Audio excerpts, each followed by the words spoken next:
My wife asked me if she could kiss her boss at the company party, and I just smiled, the taste of iron in my mouth, and said, sure. And tomorrow I'll stop by HR to let them know it's over. I turned and walked away, leaving behind her nervous laughter and a toast that never was. Sometimes life doesn't scream, it whispers, scratches inside, and in that moment, as the words left my mouth like a cold blade, I knew it was over. The love, the respect, the history, everything.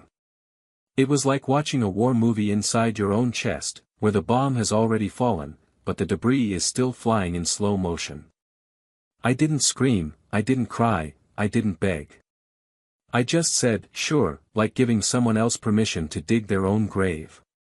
And as I walked out of that party, amid toasts and fake smiles, I realized she would never understand what she had lost, until it was too late. That night, something inside me died. Not love, not yet, it's more resilient than it seems. But hope died. That silent faith that, even with flaws and setbacks, we were on each other's team. That we held a story in our hands worth fighting for until the end. Because I fought. I fought against fatigue, against silence, against the routine that slowly hurts. I fought to be present, to be a partner, to not let time corrode us like rust hidden beneath the veneer of a stable relationship. But she chose to test it. And when someone has to test the love they receive every day, it's because, deep down, they no longer deserve it. We were together for years. We shared plans, trips, bills, secrets, fears, birthdays, and holidays.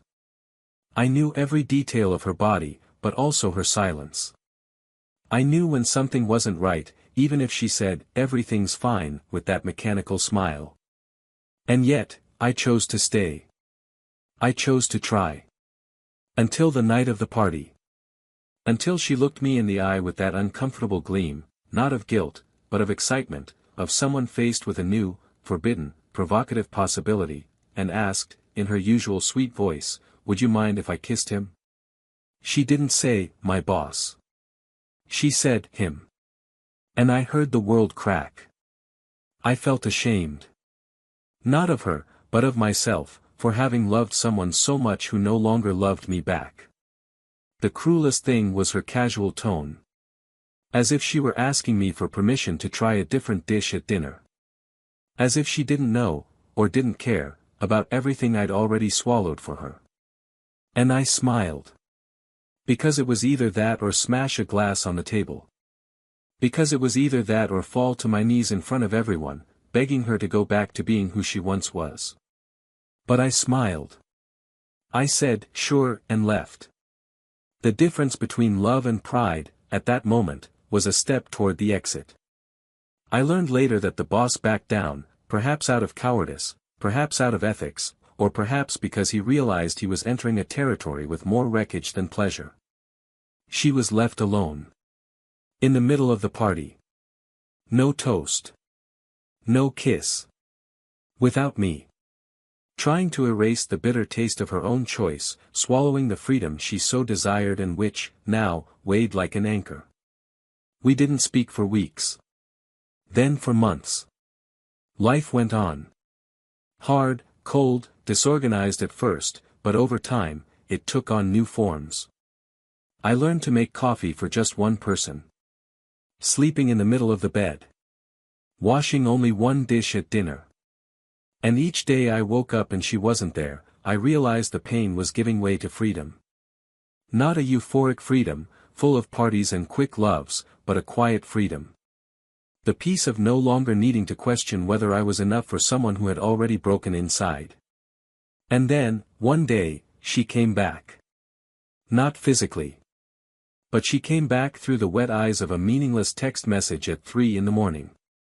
She came back through the misplaced words of a cut audio. I think, maybe I didn't know what I had. But now I do. She came back through the perfume left in an old coat I'd accidentally found in a box. She came back with longing, but not mine, hers. Because while I was learning to walk alone, she was stumbling over her own regrets. Her voice was different. It held a hesitation I'd never heard before. And more than that, it held pain. Real pain. The kind that comes after pride is broken, posture is shattered, mistakes become mirrors.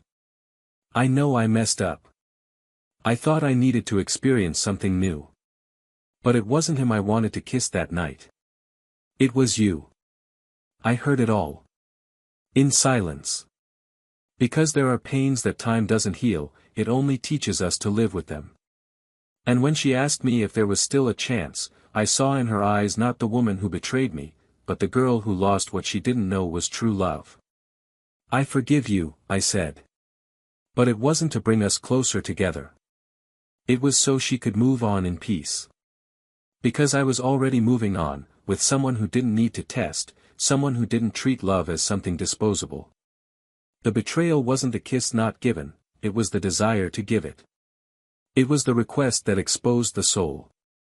It was doubt where there should have been certainty. And today, when I look back, I don't feel anger. I feel pity.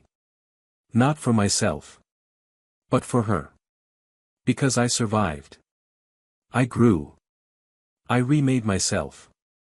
But she still looks for something in others that she once had, and lets slip through her fingers as if it were nothing. And the strangest thing of all is that, even after so much time, even after everything I've been through, I still remember the question she asked me that night. But what truly stuck in my memory wasn't the question. It was my smile. Cold. Silent. And definitive. Because that wasn't just the end of a relationship. It was the birth of a new version of myself, a version I would never again accept being relegated to the background, not even by the person I claimed to love. But what exactly did she do after that night? What happened to her in the months that followed? Did she truly understand the gravity of the choice she made? And have I moved on as fully as I seem? Or is there still a part of me stuck in that unfinished party?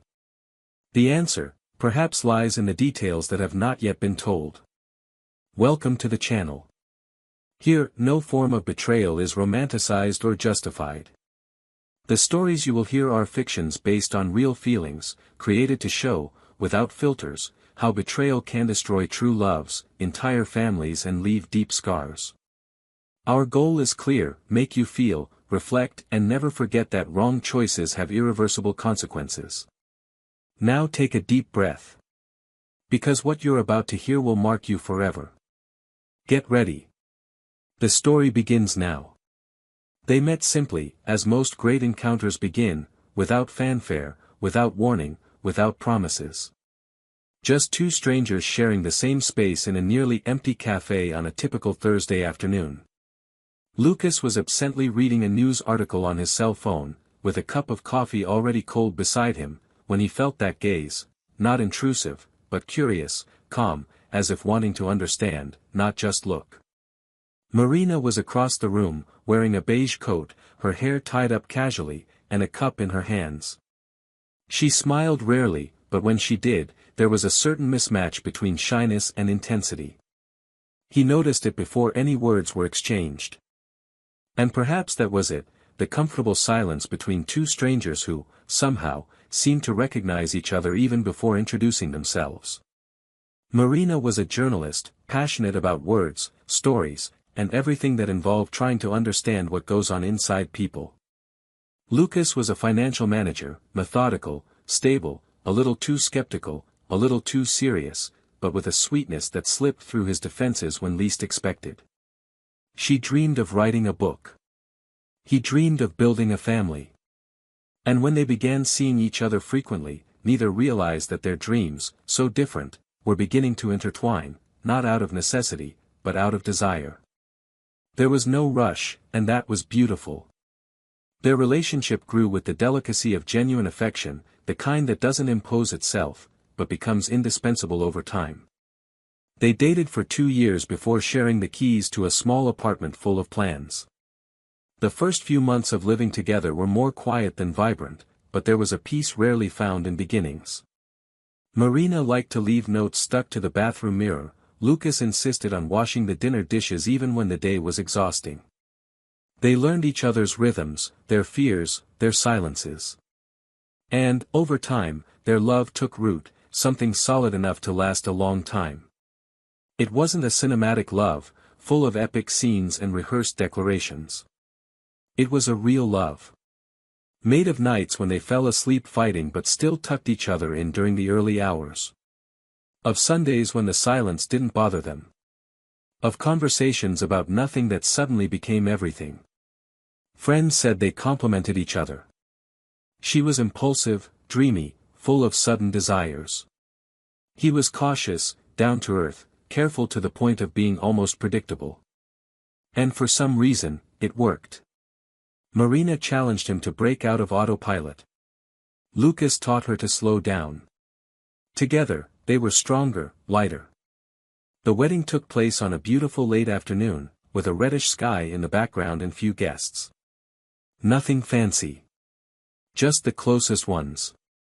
Her eyes sparkled in a way Lucas never forgot, and he said it often, that day was living proof he'd been right to persist when she wanted to call it quits in the second month of their relationship, when she thought it was too intense for someone like him.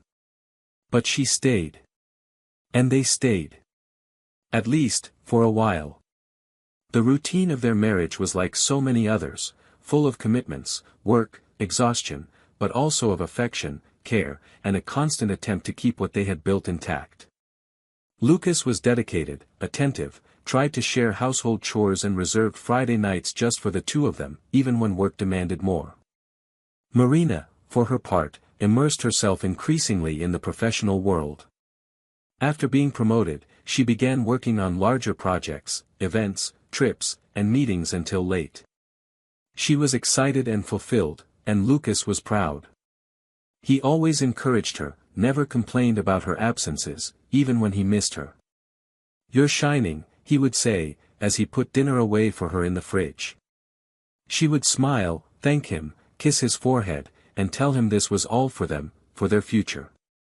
But slowly, almost without realizing it, something began to change. Not explosively, but like a silent crack that spread, discreetly. Marina started arriving later, more distracted, more distant. There was still affection, but it seemed less present, less visceral. Lucas noticed, but didn't say it. Maybe out of fear, maybe out of blind trust. I preferred to believe it was just fatigue, just a phase, just the weight of too many responsibilities. I continued to prepare dinner. He kept leaving messages on her phone. I continued planning that trip for the end of the year. And I hoped everything would go back to the way it was before. On her side, life seemed to move faster. Meetings, deadlines, business lunches, side conversations, new friendships. She was discovering herself in a different way. She felt strong, interesting, noticed. And sometimes, though she wouldn't admit it even to herself, she felt Lucas was part of an older phase, too stable, too predictable. But there was no disrespect, no lies, no irreversible decisions, not yet. There was just a subtle distance, slowly creeping in, and a certain unease that grew silently. And when she felt guilty about it, she remembered the difficult times they'd faced together, his patience, the way he made her laugh even when she wanted to cry. She remembered that, yes, she still loved. But love, sometimes, gets lost between the lines. Lucas, for his part, began to feel he needed to do more. He was willing to adjust his own life to have more time with her. He arrived earlier, tried to take an interest in her projects, and listened attentively even though he didn't understand half the names and roles involved. But even so, there was a void. As if they were in the same room but in different time zones. When he tried to talk, she smiled and said everything was fine, that she was just tired. And he believed her. Because love, sometimes, also means deceiving yourself a little. Not out of blindness, but out of hope. Weekends became more filled with outside commitments. Meetings with coworkers, events, group coffees. Time together, once sacred, was now squeezed in between obligations. Lucas insisted on movie nights, dinners at home, morning walks. Marina, even though clearly tired, accepted. But he knew. There was something different in the way she looked at him. Less charm. Less urgency. More habit. More obligation. And he wondered if it was just an impression. If it was all in his head. Because, deep down, there was still laughter, still affection. But something was missing that he couldn't quite put his finger on. The relationship continued, with its ups and downs, like many others. It wasn't perfect. But it wasn't unhappy. At least not for him. For her, perhaps the desire for novelty had already overcome stability. Perhaps she'd wondered more than once what life would be like if she'd made different choices. Perhaps she'd begun to look around with more curiosity. But Lucas didn't know. And he continued to believe in the us as an unshakable certainty. He believed that love endured everything, as long as it was true. He believed they were just going through a phase. And then came the invitation to the company party. A formal, elegant event, with all the important names in the industry. Marina hesitated to invite him, saying it would be something more intimate, professional, without the need for a chaperone. But Lucas, feeling increasingly excluded from her world, insisted. She relented. He bought a new shirt. He wanted to impress. He wanted to show he still belonged. He wanted to be by her side. And that night, as he got ready in front of the mirror, he put on a smile as if he were wearing armor. He didn't know it yet, but that would be the night everything would change. Not scandalously, not with fights or shouting. But with a simple phrase. An unexpected request. A gesture that, alone, would be capable of changing the course of an entire story built with such care. He didn't know it yet, but soon, he would discover the limit between loving and giving up. Between waiting and leaving. Between forgiving and allowing himself to be happy again. Because sometimes, the biggest shock doesn't come from the betrayal itself, but from the exact moment you realize the other person no longer chooses you. And that love, no matter how strong, doesn't survive where it's not a priority. Marina walked slowly among the guests, her wine glass nearly untouched in her hands, her eyes scanning the luxurious room with that expression of someone seemingly too comfortable in a place that, to many, would seem impersonal. Her co-workers were there, laughter came from all sides, loose comments about goals achieved, projects in progress, awards expected. Everything pulsed as if the corporate world were an extension of each person's life. And, in a way, it was. For her, especially, that environment had become more intimate than home itself. It was there that she felt active, valued, noticed. And perhaps that was precisely why Marina barely noticed Lucas's discomfort, sitting alone near the bar, wearing the new shirt she'd bought just for that night, observing how much he seemed like a mere detail amidst a setting where she shone alone. He smiled, but his eyes were tired. Not from physical fatigue, but from trying to understand where he'd lost himself in the equation. He greeted her colleagues politely, asked genuine questions about their projects, laughed quietly at jokes he didn't fully understand. But inside, everything felt out of place. There was something unsettling him, not just feeling left out, but a perception difficult to translate, the feeling that she already belonged somewhere else, and he was just a memory she carried out of obligation. The way she spoke to one colleague in particular caught his attention. Not through obvious gestures, but through subtleties, the time they spent together talking, the way she fixed her hair when he approached, her laughter becoming looser, lighter, more frequent. Lucas tried to ignore it, tried to rationalize, to convince himself it was just silly jealousy, but intuition had a cruel way of whispering truths before the facts arrived. On the way home, the silence in the car was thick. Marina talked about the praise she'd received, how the new project was being well received, how she might be invited to represent the company at an international event. Lucas listened, responded with words of encouragement, but his mind was elsewhere. There was a detachment about her that could no longer be ignored. She seemed excited, but absent. Like someone narrating their own life to someone who's no longer inside them. When they arrived at the apartment, she went straight to the bedroom, took off her shoes, and began wiping her makeup in the mirror. Lucas stood in the living room for a few minutes, staring into space, feeling something was about to break, though he didn't yet know what. In the days that followed, the atmosphere between them fluctuated between automatic and cordial. She left early, returned late, often brought work home, and when they were together, the conversation always revolved around obligations. It was as if their lives had become a calendar of appointments. Lucas was trying to reconnect. He cooked dinners, suggested a weekend away, tried, somehow, to remind them of who they had been before everything became a burden. Marina smiled, thanked him, sometimes even accepted, but there was always an invisible wall between them. A space that, no matter how hard he tried to fill, only grew wider. It was on a Wednesday that everything began to unfold more clearly. Lucas came home early, decided to prepare a dish she liked, lit candles, and put on soft music. He wanted to surprise her, even though he wasn't sure she'd be back in time for dinner. When she walked in, the look of surprise was genuine, but it was quickly replaced by an expression of suppressed guilt. She said she'd eaten something at work, that she didn't know he was planning it. She tried to smile, tried to hide it, but he noticed the way she avoided eye contact. That night was marked by superficial conversation and long silences. When they went to sleep, Lucas lay awake staring at the ceiling, listening to her breathing beside him, too calm for someone who seemed conflicted. The following week brought more abrupt changes.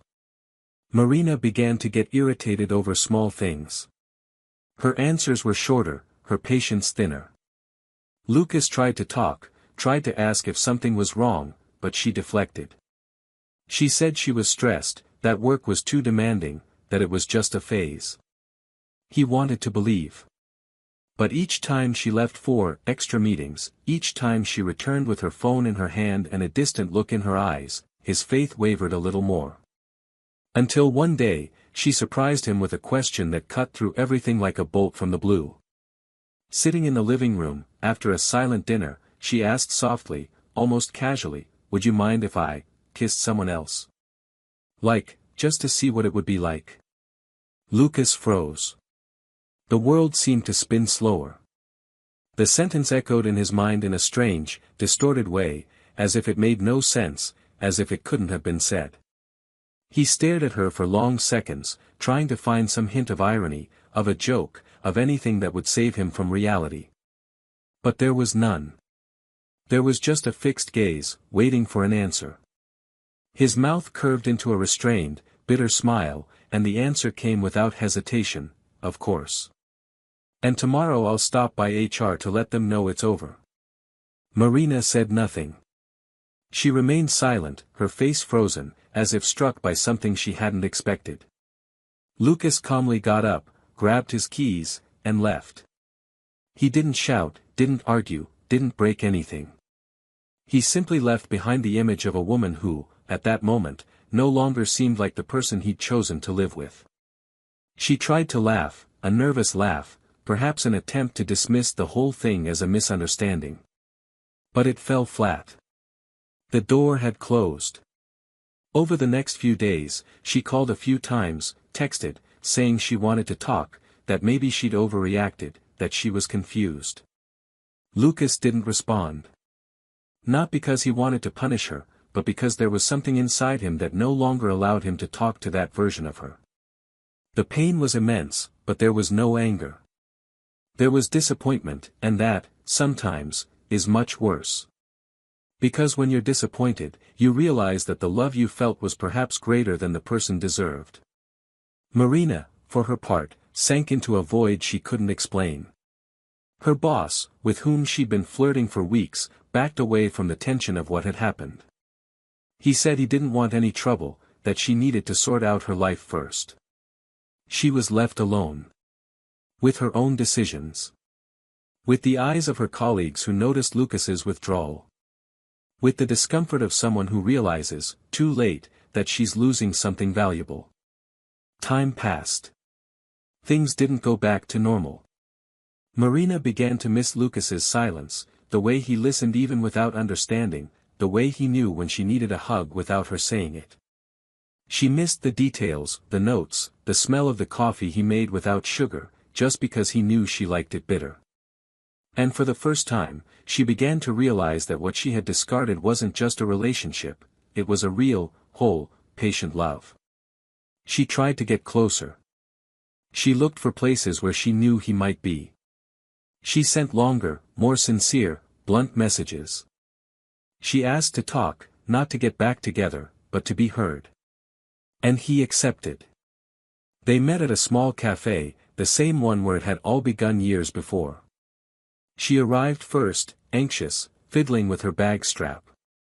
When he entered, Marina felt something tighten in her chest. He was different. Lighter. More serene. But there was no hurt in his eyes. Just a distance that hurt. She apologized, using all the words she could muster. She said she didn't know what she had in her hands, that she'd confused excitement with necessity, that she'd exchanged the essential for the fleeting. He listened. Without interrupting. Without judging. And when she finished, the silence between them was as thick as it had been at the beginning of the story. But now, it was a different kind of silence. Lucas responded with a serene, sad, but firm smile. He said he forgave her. That he understood. That he, too, had made a mistake in expecting too much from someone who was losing her way. But now, there was no longer room for what they were. Because he had found a new path. And, more than that, someone who no longer made him feel like a burden. Marina didn't cry there. But something inside her broke. And it was only later, as she left the cafe, that she felt the tears well up. Not because I expected him to agree to come back, but because, deep down, I knew it was the end. And worse than the end was knowing he'd moved on, while she was still trying to understand why she'd given up everything. But there was something Lucas didn't know yet. Something Marina hadn't had the courage to say in that conversation. Something that would change the way he viewed everything that came after. And that something was about to come to light. The silence that remained after coffee was no longer a void between two who had once loved each other. It was the closing of a cycle that, for Lucas, was already buried, but which for Marina began to hurt with the clarity of someone waking from a dream too late. She had understood, for the first time without illusion, the exact extent of what she had lost. But time doesn't allow us to go back and rehash the details, and even though he had made it clear he forgave her, the absence of any attempt at future rapprochement was more eloquent than any speech. Marina moved on, or tried to move on. She returned to her routine, immersed herself in work, avoided places they had once frequented together, and also began to avoid mirrors that reflected more than her face, they reflected the consequences. A month later, on a cloudy afternoon, she happened to see him crossing the street with a woman by his side. The scene lasted seconds, but it was enough to make everything inside her fall apart. There was something in his posture, light, relaxed, almost carefree, that unhinged her. She stood there, unable to decide whether to cross to talk or let fate keep the distance between them. She didn't pursue him. But that night, he couldn't sleep. And in the days that followed, the thought returned with greater force. The feeling was that something still needed to be said. A growing unease that wouldn't be quelled by regret or silence. And that's when he decided to write a letter. But he gave up. He decided to record an audio recording. He deleted it. Nothing seemed enough. Until, without warning, he arranged a meeting. One last conversation. A personal request. Not to get back together, not to change anything. Just to deliver something I'd been holding back for months and had decided never to tell. But now, silence seemed too cowardly. They met in a park, on a humid late afternoon with a gray sky. She was sitting on a wooden bench, her eyes fixed on the calm movement of some leaves on the ground. When he arrived, he didn't smile. He simply nodded and sat beside her, leaving a respectful space between them. She didn't know where to begin. He, as always, waited. After a few seconds of only the distant sound of children and leaves rustling, she finally spoke bluntly, "I need to tell you something I should have said before, but I didn't have the courage." Lucas didn't move. He just looked at her, his head shaking slightly. She swallowed. The words were there, all pent up, but her throat felt blocked. That night, at the party, I knew what I was doing. I wasn't just swept up in the moment, the tension in the room, the mood. I had planned it. I thought about taking you there to see me with him. To see if you'd react. If you'd feel jealous. If you'd wake up. I wanted to provoke you. And it was selfish, cruel, and childish. But that wasn't the worst part. Lucas kept his gaze fixed, now with an expression that mixed incredulity and calm. Marina continued, her voice already starting to crack. The worst part is that before the party, 2 weeks before, I had already cheated on you. It wasn't just flirting. It wasn't just intention. I met him. It happened. And I regretted it soon after, but I couldn't stop. It happened 3 times. And after the party, he pulled away, as you can imagine. But I stayed alone, and I decided never to tell you. Until now. Lucas took a deep breath. It wasn't a sigh of despair, nor of anger. It was a long breath, like someone trying to accommodate information that couldn't fit inside their chest. His face remained serene, but his eyes were now red. He was silent for a few seconds, and Marina felt like each second was a punishment. "And why now?" he asked. His voice wasn't aggressive, nor cold. It was just tired. She looked at her hands, pressing her fingers together. "Because you deserve to know. Because I can't bear this anymore. Because I realized that saying I loved you and hiding it was the worst form of cowardice I could have committed. Because, of all the people in the world, you were the last person I wanted to hurt. And that's exactly what I did." The wind picked up a bit, blowing strands of hair across her face. Lucas lowered his eyes, running his hands over his thighs as if trying to find support in anything physical that would keep him from falling apart. When he looked up, there was a new hardness in him, but it wasn't revenge. It was recognition. "You didn't just betray me with him. You betrayed me with the idea that I was disposable. With the certainty that you could use me as a mirror for your doubt. And I accepted much more than I should have. Because, even though I felt it, I wanted to believe in you." Marina tried to speak, but he continued, his voice firmer now. "And when you asked me for permission to kiss you that night, I understood everything. I understood that, to you, I was no longer the partner. I was the obstacle. The test. And yet, I just walked away. I didn't yell at you. I didn't humiliate you.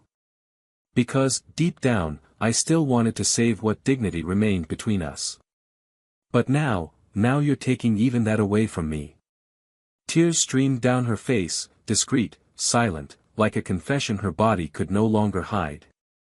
"I'm not asking for anything, I swear. Not a return, not even forgiveness. I just wanted you to know. That's all." Lucas nodded slowly, his eyes still on her, but with a distant expression. "You didn't want to lose me. You just wanted everything. But now you understand what it's like to live with less than you had. And what hurts the most, is that I still can't hate you." She took a deep breath, trying to hold back her tears, but he had already stood up. He looked at her one last time, his expression calm but definitive. And he said, with a serenity that cut deeper than any scream, "You didn't just destroy our story. You destroyed what I believed was love." Marina sat there, her chest open, exposed, hurt. And for the first time, there was no room for bargaining. Nothing could be fixed. What had been done went beyond easy forgiveness. It was an exposed fracture in the memory of a love that had once been real. She finally understood that the betrayal wasn't just physical. It was emotional. It was the deliberate choice not to protect the one who protects you. And that is the kind of mistake life exacts with interest. Lucas left the park without looking back. And as the sky began to darken more heavily, he knew that this revelation wouldn't be the end of his pain, but it was, without a doubt, the end of any shred of hope. What Marina didn't imagine, was that there was one last piece to this story. Something Lucas had lived in silence after the separation. Something she would only discover later. Something that would show, irreversibly, that he hadn't just moved on, but had found the kind of love she could never rebuild. Lucas didn't return home that day, not to the old apartment where every wall told a piece of their story, where every object carried with it the memory of a gesture, a touch, or a laugh. He headed toward the new neighborhood where he had started over, and every step he took seemed to confirm what his soul had known for a long time: there was no turning back, and, more than that, there was no more emptiness. The encounter with Marina was the necessary end of something that no longer belonged to him, but the real turning point had happened weeks earlier, in a small bookstore where he bumped into someone who would completely change the direction of his life. Anna wasn't a substitute, she wasn't a relief or a refuge to heal a wound. She was whole. And, most importantly, she was a choice. Anna had a firm and direct manner, but her eyes held the delicacy of someone who sees beyond words.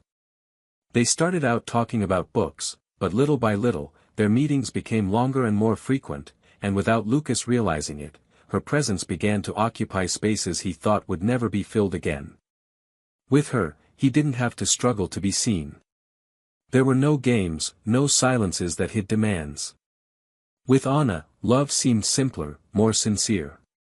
And so, when Marina reappeared, asking for that last conversation, he knew he needed to put an end to what remained of the past so he could live in the present with the dignity that true love demands. The days passed after their encounter in the park, and Lucas remained silent. He didn't respond to messages, didn't check in on Marina. He chose complete distance, not out of resentment, but because he now knew that if he looked back, he risked betraying himself. He had spent too much time trying to mold himself to her needs, and now, finally, he had found someone who accepted him exactly as he was. And more than accepting, Anna made him feel proud of himself. Not because she constantly praised him, but because, with her, he could be vulnerable without fear of being diminished. Marina, on the other hand, sank deeper and deeper into the consequences of her choices. Guilt, which once seemed like a distant echo, now became a constant presence. Friendships drifted away. Invitations dwindled. At work, despite maintaining her performance, she no longer had the sparkle in her eyes that made her stand out. And her boss, the one with whom she had crossed boundaries, didn't even greet her with the same naturalness. Everything around her seemed to have lost its color, and no matter how much she tried to rationalize, deep down she knew it was the direct result of disloyalty, not only to Lucas, but to her own feelings. It was then that Marina discovered something she hadn't expected. She was on her way to pick up a document at the co-working space she'd started frequenting when, upon entering the reception area, she saw Lucas holding hands with Anna. They were both laughing at something silly. Anna was playing with her hair, he was holding a bag with 2 coffees, and their eyes were searching each other in a way that made it clear the whole world could be falling apart around them. They would be fine. Marina froze. She wasn't seen. And in that moment, a truth tore through her soul like a sharp blade: he hadn't just moved on, he was loving again. But in a different way. There was no effort in what she saw. There was no tension. It was a light, natural, easy love. Exactly what she destroyed when she tested, when she doubted, when she wanted to try. That night, alone in her apartment, she listened, once again, to the audio recording she had sent him weeks earlier. His words seemed distant, almost naive. And his silence at the end of the audio, the simple fact that he had never responded, now made sense. He was already in a different emotional place. And perhaps, somehow, he had already understood everything before she had even confessed. Marina lay on the sofa with a half-empty bottle of wine, the remote in her hand, but unwilling to turn on the television. Her eyes fixed on the ceiling, as memories came flooding back. They weren't just memories. They were snapshots of a time when she had had everything, and thrown it away. Across town, Lucas was preparing dinner with Anna. They laughed about the mistakes in the recipe, the stories they'd shared that day, and when he hugged her from behind, resting his chin on her shoulder, he felt something he hadn't felt in a long time: peace. Anna turned her head and kissed his cheek, whispering a "thank you for existing" that shattered him inside. Lucas smiled, tightened his arms around her, and replied without hesitation, "I'll never stop being me, for anyone. With you, I can be whole." She didn't ask where that outburst came from, just smiled back, with the silent understanding of someone who knows the other is slowly healing from deep scars. 2 months later, Marina decided to write a letter by hand. Not with the intention of sending it. Just to purge it. She wanted to put into words what no longer fit inside her. She wrote about her mistakes, about the illusion of freedom she felt when she started cheating, about the false sense of control she gained from teasing, and about the real pain she felt when she realized she'd lost not just a husband, but the best friend she'd ever had. At the end of the letter was a simple sentence, written in shaky handwriting: "You were the love of my life, and I only realized it when I was no longer part of yours." She folded the paper, put it in an envelope, and put it in a drawer. Not to send.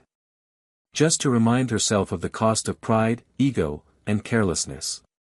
Meanwhile, Lucas was preparing a surprise for Anna. It was her birthday, and he planned everything with the care of someone who has learned to appreciate small gestures.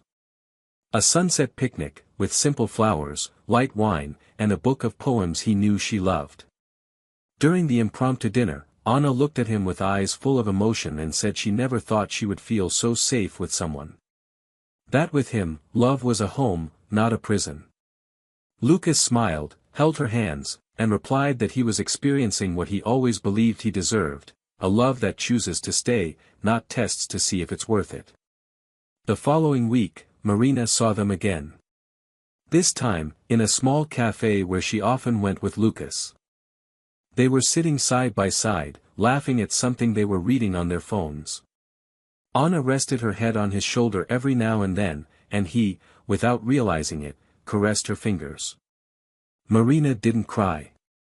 She didn't move. She simply felt, in every part of her body, what it meant to lose someone by choice. And the most painful part, seeing that this person not only recovered, but found exactly what she believed she would always have. No scandal. No revenge. Just the weight of an irreversible absence. That night, Lucas received one last message from her. Short. No requests. No drama. Just a bitter acknowledgement: "You were greater than I ever knew I deserved." He read it. He didn't reply.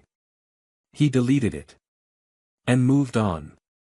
Not because he wanted to erase the past, but because, for the first time in a long time, the present was enough. He had what had previously seemed impossible: love, respect, and lightness. And now, finally, he understood that the betrayal hadn't been the end of his story. It was merely the bridge that led him to the chapter where, at last, he learned what it meant to be truly loved. Time began to move at a different pace, slower for some, lighter for others. Marina, enveloped in memories that would never find closure, began to live between what had happened and what she couldn't prevent. The feeling that everything could still be different consumed her in the most unexpected moments, like when she stumbled upon small, everyday gestures that previously seemed insignificant: a plate of food they used to order together, an advertisement for a trip they'd once planned, a song playing on the radio that she'd always skipped without thinking, but which now, suddenly, made her stop. It was as if the world refused to allow her to forget what she'd had. And no matter how much she tried to distract herself with routine, the void left by the absence of meaning only grew, creating a kind of pain that doesn't scream, but drags. On the other side of this story, Lucas remained steadfast, but not immune. Loving again, after being broken, is always a courageous decision. And even though he was right there with Anna, there were moments, rare but real, when memories came flooding back, not out of longing, but out of processing. Because dealing with pain requires more than overcoming it, it requires acceptance, and Lucas, in his usual stillness, understood this without needing to name it. He didn't hate Marina. Nor did he blame her as he once did. Over time, he began to understand that some people simply don't have the emotional structure to care for what's precious, and this doesn't make them monsters, but it does make them dangerous to those who love with abandon. Forgiving her wasn't difficult. What was difficult was recognizing that, for a long time, he tried to save someone who hadn't yet decided to be saved. Anna was everything Lucas didn't know he needed. Intelligent, sensitive, but also direct and self-assured. She didn't play games, didn't hide behind manipulative silences. When she was upset, she spoke. When she was happy, she showed it. And Lucas learned from her that love, when true, doesn't need constant proof. It exists, endures, and manifests itself in small but consistent gestures. Still, the weight of the past would surface from time to time, like when he happened to see an old photo saved in some digital archive, or when he involuntarily compared behaviors. At those times, he would take a deep breath, look at Anna, and remember that the present was real and deserved to be lived to the fullest. Marina was now facing the other side of what it means to have been unfaithful. After the truth came out, some friendships dissolved, not out of judgment, but out of natural distancing. People can tell when someone carries unresolved regret, and it's frightening. She began to be viewed with a certain discomfort, unspoken but noticeable in the looks, the prolonged silences, the conversations that changed subjects when she approached. And the cruelest thing of all was that, as remorseful as she was, she knew it didn't erase anything. Mistakes can't be undone with tears or promises of change. They remain. And worst of all, they shape the way others see you. Even so, Marina tried to rebuild her life. She went to therapy, immersed herself in her work more intensely, and began to connect with her family, whom she had previously kept at bay. But none of this filled the void left by what she had lost by choice. She knew she could find another relationship, that life could eventually take a new path. But she also knew, with the clarity that only comes after a fall, that the love she had with Lucas was the kind that doesn't happen twice. It was stable, but not cold. It was intense, but never suffocating. It was simple, but profound. And that, now, seemed more precious than anything that could come. There was one day in particular that marked a definitive rupture between the two worlds that were once one. Lucas was invited to speak at an event on emotional balance in modern relationships, and Marina, by chance, learned of his participation through a mutual friend. Without much thought, she decided to go, sit in the back rows, and simply listen. He spoke clearly, confidently, without any hint of resentment in his tone. He talked about the importance of not losing yourself trying to save something that hurts, about the power of forgiveness, but also about the need to move on when respect is lost. He spoke about emotional rebuilding, about finding yourself again after a traumatic breakup, about knowing how to recognize someone who loves you for who you are, not for what you offer. And then, in a passage that seemed to be spoken directly to her, even though it wasn't, he said, "Sometimes the greatest act of love is to walk away.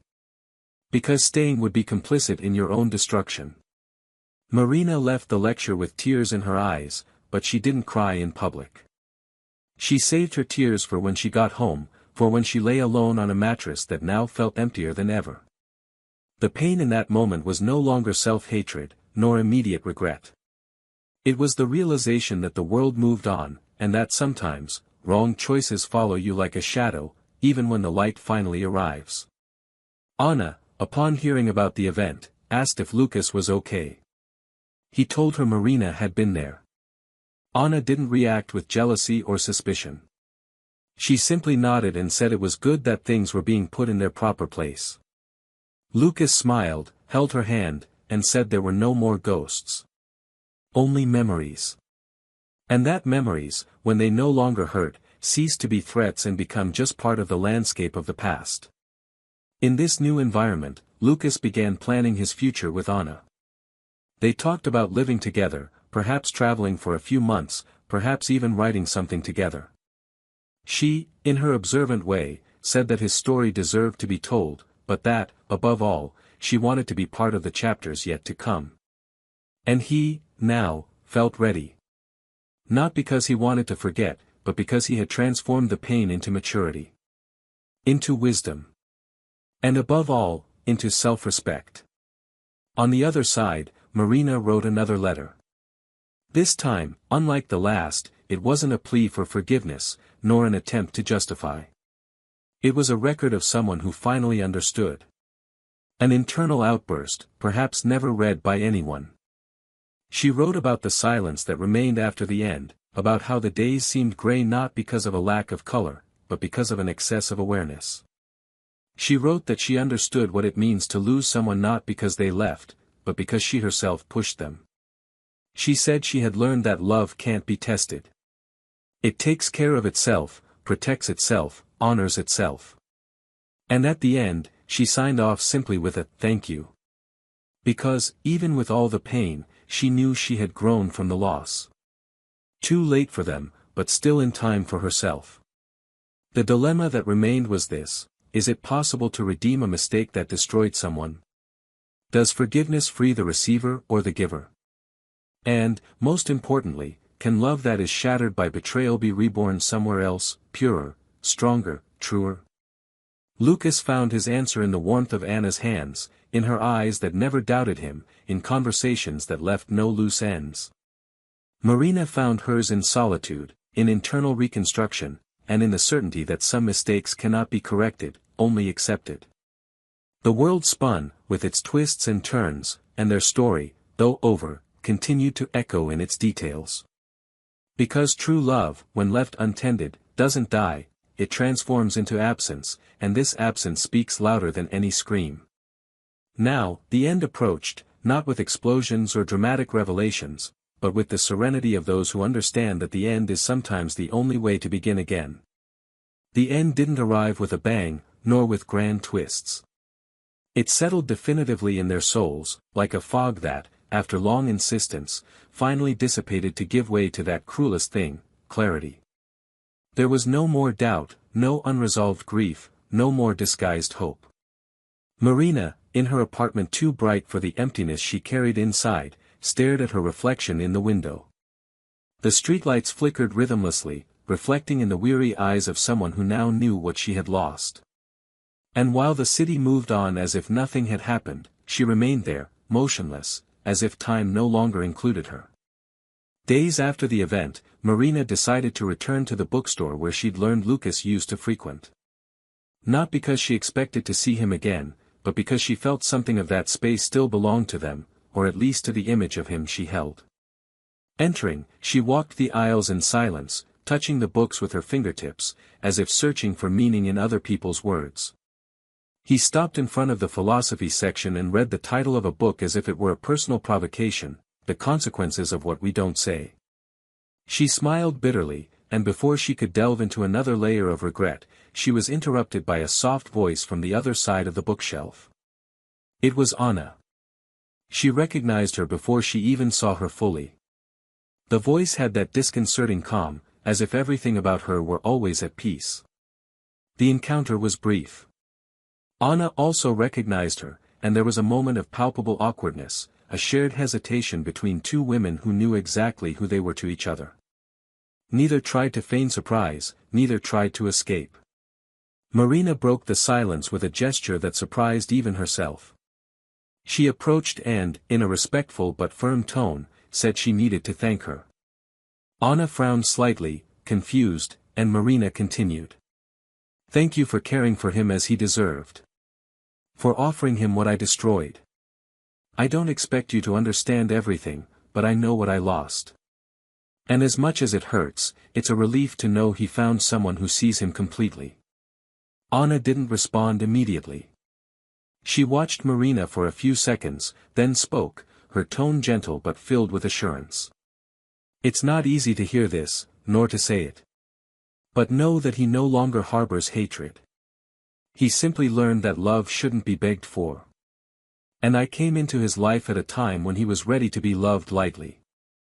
Marina nodded with a restrained smile. She didn't cry, didn't try to justify it, or prolong the encounter. She simply said goodbye with a, "Take care of him, even on the days when he tries to appear too strong." And then she left, without looking back, knowing that nothing she said or did would change anything, but maybe, just maybe, she had closed one last cycle within herself. Lucas learned of the meeting the next day. Anna told him naturally, and he listened without showing surprise. He simply asked how she was, and Anna replied that, despite her evident sadness, Marina seemed sincere. He was silent for a moment, then said he didn't want the past to interfere with what they were building, and Anna, with the same calmness as always, assured him there would be no interference. Your past is what brought you here. I only care about who you are now.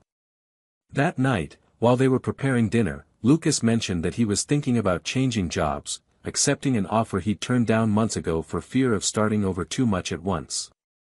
Anna encouraged him, reminding him that it's not about erasing what came before, but about respecting one's own limits and desires. This new phase, then, began to take shape more clearly. They began looking for a new apartment, not out of necessity, but out of a desire to build something together from the ground up, without echoes of old stories. They visited places, discussed styles, argued over wall colors, and laughed at the differences that arose along the way. It was all new, all alive. Meanwhile, Marina, alone, began writing more regularly. She filled entire notebooks with reflections, unsent letters, poems that mixed longing with guilt. One poem, in particular, became special. She wrote it on an afternoon when the silence of the house suffocated her more than usual. She spoke about choices and their consequences, but not in a tone of lamentation. It was a silent plea for forgiveness to herself. In the end, she wrote, not every mistake needs an answer. Some just need to be acknowledged, lived with, and accepted as part of who we have become. Months passed. Time, as always, did its work. Lucas and Anna were already living together, having a peaceful routine of simple commitments and sincere affection. Marina, for her part, had left her old workplace, changed her look, and started a new course. There were no longer any illusions about regaining what she'd lost, but there was a genuine desire to at least not repeat the same mistakes. She didn't want to be remembered only as someone who betrayed. She wanted, at some point, to be someone who learned. One day, chance, always chance, brought the three back to the same place. A small cultural event organized by a mutual friend. Lucas and Anna arrived together, greeted their acquaintances, and sat among others. Marina arrived later, already aware of their presence, but still decided to stay. During the presentation, their eyes met briefly. There was no tension. Only recognition. When the event ended, Marina approached slowly, and Anna, noticing the movement, stepped aside to greet someone else, making room. Marina extended her hand to Lucas, who shook it gently. The two looked at each other as if they had already experienced everything they needed to experience. Marina spoke first. You seem happy, Lucas replied without hesitation. Because I am. And you? She thought for a moment before answering. I'm trying to be. And in some strange way, knowing you're okay helps me with that. Lucas nodded. You're not the same person you were before. And that's a good thing. Pain changes us. Marina smiled, not a light smile, but an honest one. Sometimes, it's the only way to learn. The conversation lasted only a few minutes, but it left them both with a sense of true closure, a sense that what had once united them now set them free. When Anna returned and saw them talking, Lucas naturally hugged her waist, and Marina understood that gesture said more than any words. It was a silent, I'm where I'm supposed to be. And in that moment, there was no more bitterness. Only the past. And when Marina said goodbye and left, something inside her also left. The guilt, the painful regret, the weight of still carrying hope. The memory remained. Harsh, but transformative. Lucas and Anna left hand in hand. In the car, he commented that he felt light, as if a final door had closed. Anna smiled and said that doors should be closed, so that new windows can open without wind entering through the wrong place. And that night, as they slept, Lucas dreamed of the past, but for the first time, he woke up without any weight on his chest. Marina, alone at home, lit a candle, not for symbolism, but because she enjoyed the warm light it offered. She sat at the table and reopened the notebook where she'd been writing. Turning the page, she found an old poem, written on one of the worst days she'd ever experienced. She smiled wistfully and scribbled next to it, "Today, it didn't hurt to reread it." It was the beginning of a new phase. One in which she knew exactly what lost love cost, but also what she could build from it. There was no easy redemption, no romantic fresh start. There was realism. Truth. And that, in itself, was already a step. Now, the paths were set. And even though the stories were different, what held them together was the same lesson: love isn't meant to be tested. It's meant to be nurtured. When you fail at this, what you lose isn't just the other person, it's a part of yourself that may never return in the same form. Time marched on as it always does, relentless and serene, and the paths that seemed intertwined in some distant era remained firmly separated, as if they had never belonged together. Lucas now walked a new path in life, solid, built step by step based on truth and lightness, but above all on the awareness of someone who has suffered, learned, and never turned back. He had decided to move on, but not just physically, which, for many, is the easiest part. He moved on emotionally, mentally, and, above all, spiritually. In Anna, he had a partner, present, who didn't seek to win arguments, but to understand silences, who didn't test love, but lived it carefully, as if knowing that what is fragile can also be strong when reciprocated. Their relationship wasn't perfect, but it was transparent. There were no empty promises, no memorized speeches. There were daily choices, small kindnesses, and the building of a trust that didn't need to be regained because it was never violated. They moved into a new home together, and every corner of that house was filled with real intentions, no recycled memories, no pacing. For the first time in a long time, Lucas felt like he belonged to himself before he belonged to anyone else, and that was precisely what made it possible to belong to another completely. He began to write. Not a book, as Marina had once dreamed, but chronicles, fragments of thoughts, reflections that emerged in the late afternoons, when the silence of the house brought a peace he had never known before. He published them on a small blog, which quickly gained a loyal readership. People identified with the direct, honest, and sometimes painful way he spoke about loss, choices, and rebuilding. One of these chronicles told of the night he said, of course, to the woman who asked for permission to cheat on him. There were no names, there was no exposure, but there was so much truth in every word that many wrote, saying they had cried, that they saw themselves there, that they understood that love is also knowing when to let go. The text went viral. And once again, Lucas's life took a turn he had never planned: lectures, invitations, conversations in discussion groups about relationships and emotional health. He became a reference for those seeking new beginnings.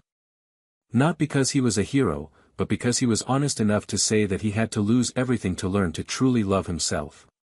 Marina, on the other hand, followed her own path, and it was no less profound for being more silent.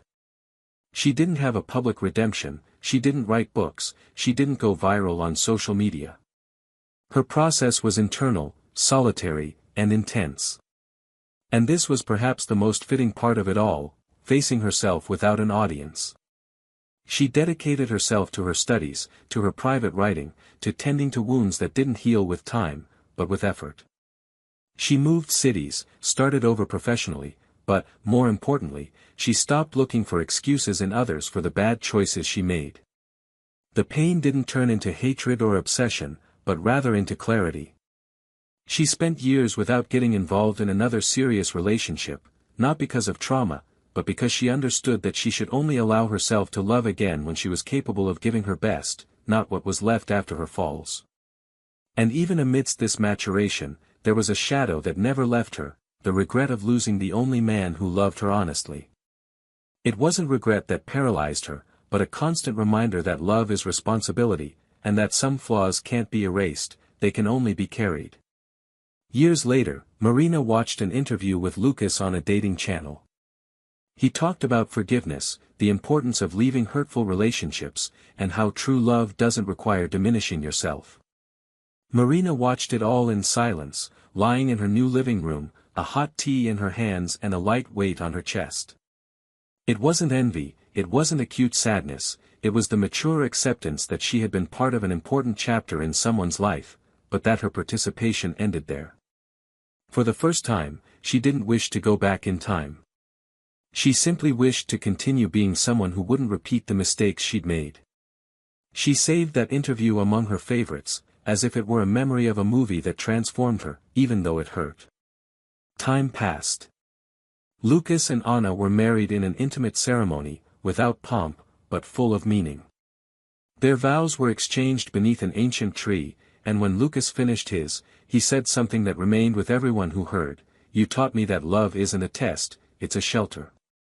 And I promise to never forget that." They lived a peaceful life, without great drama, but with great affection. Years later, when they had a daughter, Lucas held that child in his arms and, deep down, thanked them for every pain, every betrayal, every tear. Because all of it had brought him to that moment. Marina moved forward in a different way. The loneliness that had once been painful was now a comfortable companion. Occasionally, she wrote to herself, with no intention of publishing, but with the urgency of someone needing to keep the lesson learned alive. She met other people, allowed herself brief relationships, but never again lied about who she was. She became a better person, but at a high cost. And she accepted it. Not as punishment, but as truth. One day, while walking through a bookstore in another city, she found one of Lucas's books on the shelf. She opened it at random and landed on the exact page that said, "Not every ending has to be happy to be necessary." She smiled. Closed the book. And continued. This was a story about choices. About what happens when we treat love as something disposable. About how the smallest moment, a question, a flirtation, a nurtured doubt, can be the beginning of the end of everything. And about how, sometimes, the greatest pain we can cause another is not a lie, but the omission of loyalty. Lucas was betrayed, but rebuilt himself. Marina betrayed, but learned. Anna arrived later, but was the bridge between pain and healing. Each followed a destiny consistent with their own decisions. Because life, unlike invented stories, exacts its toll. It exacts a high price. If you got this far, comment, what would you do in Lucas's place? Do you think he should have been given a second chance? Or do you believe that some choices really have no turning back? Don't forget to subscribe to the channel. Here, stories like this are told to make you reflect, feel, and, most importantly, understand that love and loyalty go hand in hand. This channel does not support any type of cheating. Remember, betrayal doesn't just destroy the other person. It destroys respect, love, trust, and often the betrayer themselves. Think carefully before hurting someone who only wants to love you. Because some wounds don't bleed on the outside, but remain open forever on the inside. And not every apology comes in time. Some arrive only to remind you that the love is gone.